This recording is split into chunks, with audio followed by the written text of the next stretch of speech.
Sophia.org and study.com, I am so sorry, but the Washington Post just dropped a massive bomb on you and exposed a whole bunch of your flaws for the rest of the world to see. If you guys don't remember, a couple of months ago, the Washington Post wrote an article about college acceleration and introduced degree hacking to the world. And guess what? It's been crazy. Tons of responses, both skeptical and students having their lives changed. But this week, the Washington Post just dropped 2 new articles deep diving into sophia.org and study.com. And I don't know if this is good news, you guys, because some flaws were exposed. Let's dive into it. All right, now first, there are 2 articles. Todd Wallach of the Washington Post just talked about ways to earn college credit for fast and cheap outside of college. They're not actually college credits, but they can be counted towards college credits later. If you guys don't know what this is, we're talking about sophia.org and study.com and Straighterline and basically third-party services that pay for ACE credit approval to be recommended to colleges. Let's dive deeper into what this actually is. But he talks about how, guess what? There are these online learning platforms where colleges can accept credits from outside, and students are taking advantage, and they're fast and they're cheap, and it's really helped a lot of students. But, and he gives a couple of buts that are quite concerning, actually. He goes into people who post on Reddit and other social media sites about using platforms openly, discussing using the keyboard shortcut Control F to search for information during open book exams. Some describe using Google or AI, even though it violates the platform's honor codes. That is how you complete a course in a few hours, one user boasted on Reddit. You won't learn anything, but you'll have it done. And he gives me a little shout out, but chooses like the ugliest picture of me ever. But about my kind of concerns about sophia.org and study.com, you guys know, red flags for me, they're not quality credits. And he goes deeper into why. He talks about how Sophia does not proctor exams for a very specific reason. Sophia claims, the executive said, it's not possible for every student to take a proctored exam. For instance, there are often security restrictions on computers used for work or at libraries and by members of the military that bar students from downloading the software they'd need to use. So we're talking about Sophia executives saying, oh, we don't proctor exams because some people might be trying to do these exams at work and can't be proctored. That's a really bad look, okay? Instead, the company uses, and guys, I'm going to show that he drops an absolute bomb, and I'm going to get to you in just a second. I'm going to get to it in just a second. Instead, the company uses other techniques to detect cheating, including checking students' typing patterns to monitor whether the students are using internet addresses from different locations. So you can't like open up a new tab and Google something, but you can search it just straight from the textbook because it's open book. But they have nothing to stop second device cheating and just saying, hey, AI, what's the answer to this question? Hey, AI, what's the answer to the next question? That is the problem here, guys. Now, they make students like say like, I promise I won't cheat, and little things like that. Study.com refused to comment. They used to offer proctors, but they switched to open book exams without observers early last year to match Sophia's approach. Now, Straighterline, on the other hand, has stuck with remote proctors, and their CEO says, I don't want to be known as the cheat hack or the cheat path for hacking college. So, Straighterline, congratulations for actually protecting against this. So, because platforms don't offer other degrees or federal student loans, they aren't formally overseen by either the education department or college accreditors. Basically, there's no one overseeing how these college credits are being used, kind of exposing that there's like no regulation, you guys. They are unregulated, said Jan Friss, former vice president of the Council of Higher Education Accreditation. Okay, that's a big deal. Instead, many colleges rely on guidance from the American Council on Education, which represents nearly 1,600 colleges. But he gets deeper into this, okay? He talks about ACE. ACE basically is an organization that looks at college curriculum and says, yes, this is good curriculum, or no, this is bad curriculum, and recommends the curriculum of a platform as either good or bad. Okay, that's what ACE is. He says, the guy in charge of ACE says, we don't demand that universities accept credit recommendations. We simply say that our faculty reviewers have reviewed these courses in much the same way that they would review courses from other college or campus, right? But he then says ACE charges online learning platforms fees for the recommendations. So these sophia.org, study.com, they are paying money to ACE for these recommendations. ACE hasn't conducted any studies to find out how much students learned from the online courses or how they compare to traditional classes. And Mitchell from ACE says that is not our role. So essentially what he's saying is that companies pay them for the recommendation and they'll look at the curriculum, but they don't care how it's earned or if students are cheating or if they're learning anything. That's on the colleges or universities, is what ACE is saying. Okay. Now he talks about how colleges strike agreements or partnerships with Sophia and study.com. But what I'm seeing is most universities, and I'm going to show you some proof of this, most universities are starting to scale back since the AI boom. So students were going through sophia.org, study.com, maybe actually learning something. I don't know. The AI boom hits, students are now just asking their phones to answer questions for them, and they're getting college credit. And what schools are doing is they're saying, no, we're going to accept less. We're going to accept less. We're not going to accept higher level credits. Multiple schools are doing this, and I will show you. Now, I mentioned that the California State University system will not accept these. And he talks about how people are going quickly, but we don't know if they are actually valuable, or I don't know. There's a lot of skepticism, right? But then drops a huge bomb, okay? This is actually kind of fun. But he writes a second article, okay?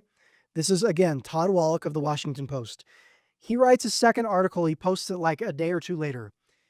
He went through Sophia courses himself to figure out if they were worthwhile, and he talks about his experience. And at the end of this, like the biggest mic drop ever. It's kind of crazy. But he says you can't get a diploma from these unaccredited online platforms, but many colleges' generous transfer policies allow credits to count toward a degree. Okay. And the title is For Less Than $100, I clicked my way toward a college degree in days. Okay. Now he talks about earning college credit through Sophia being the fastest college class he ever took. He talks about just like an hour or two earns his first college credit. Then he earns more. And it's like he's put like less than a day into earning college credits. And he earns like quite a few credits, like 10 or 12 credits. So he goes through how fast he goes through. Okay. He learns Control F. Control F is a keyboard shortcut where you can have Sophia open and you can click Control F and then just search a term. Let's say it's photosynthesis, and it will go find in the textbook where it talks about photosynthesis, and you just find the answer to the test question inside of Sophia's platform. So he talks about Control F, okay? Then he talks about joining a Facebook group that's all about sophia.org. And he gets approached by a guy. He gets a message saying, after I joined the Facebook group, someone from the group messaged me saying, I only charge $70 per class. I complete everything. So basically people trying to sell like, hey, I'll do the class for you. Pay me $70. I'll do a college level class for you. Okay. So he talks like this is exposed, you guys. This is not good. And he talks about how once the guy figured out who he was, he said, that's confidential, and replied, bye. So Sophia tells students that they are welcome to consult the course materials or their own notes while taking tests. All assessments are open book to support flexible, on-your-time learning, the company says on its website. But Sophia does warn subscribers against unethical or inappropriate use outside of resources. Todd then goes into about, like, he actually tested the system, and he tried to open up a new tab on his computer to do a web search. And he got flagged and put into Sophia Purgatory. He got identified as potentially in violation of the Sophia Honor Code due to suspicious browser and IP activity while completing Sophia coursework. So he got blocked and locked out of Sophia for 10 days, and then they let him back in. Okay. So he talks about this experience, but what students are doing is they're not opening up a new browser. They're asking AI on a second device. And that's the problem here. Students are literally just floods of students coming in the doors, and they're just cheating their way through these credits. And that's why schools are backing off, you guys. Now, he talked about an instructor. This is more exposure. Like, I'm really glad Todd went deep into this, but he talked about how he never actually spoke with anyone outside of tech support, but he noticed on a few of the classes, there was a thumbnail of photos and names at the top of web pages, marking the favorite instructor for the class. So Todd reaches out to this instructor. This is more bad news, okay? His environmental science class had an avatar of a person with a huge smile labeled Jensen Morgan. So he tracked Morgan down. Morgan lives in Colorado and said they were surprised to hear from me and wondered if it was a scam. They said their only role in the course was to create a set of narrated videos more than a decade ago. So this person is being listed as one of the favorite instructors of this class on the Sophia platform. All they did was record some videos more than 10 years ago. And he says, I have no contact with any students, and I never did. So Sophia is listing instructor information, and they're not actually instructors, okay? So there's not real instructors. Sophia later added other course materials, including tests and electronic textbook.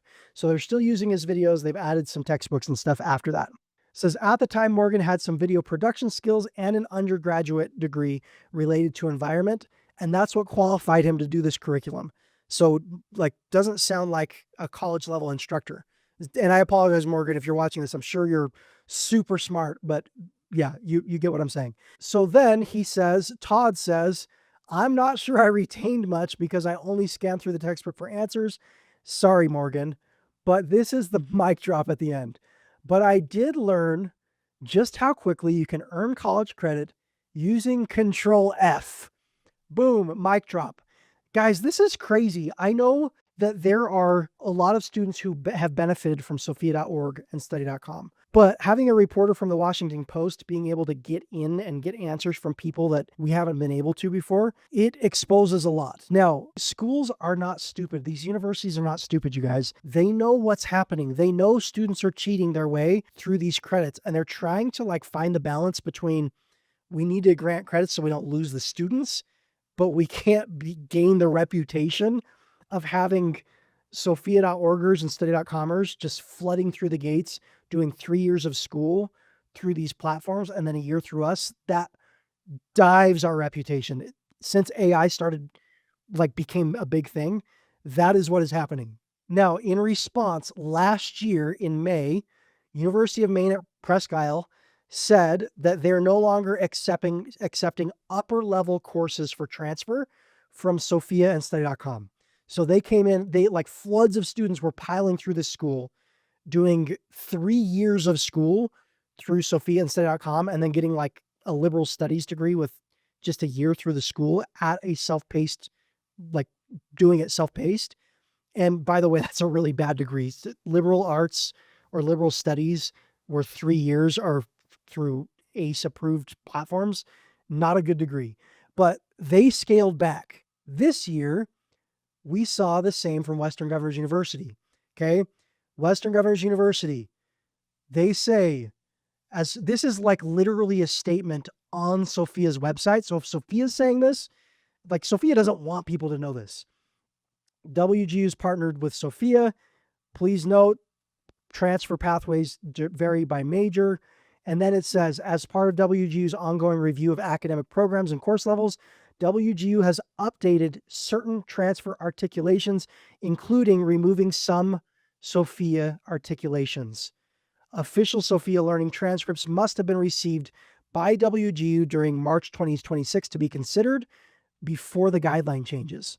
After March 2026, WGU can accept general education and lower division courses for transfer.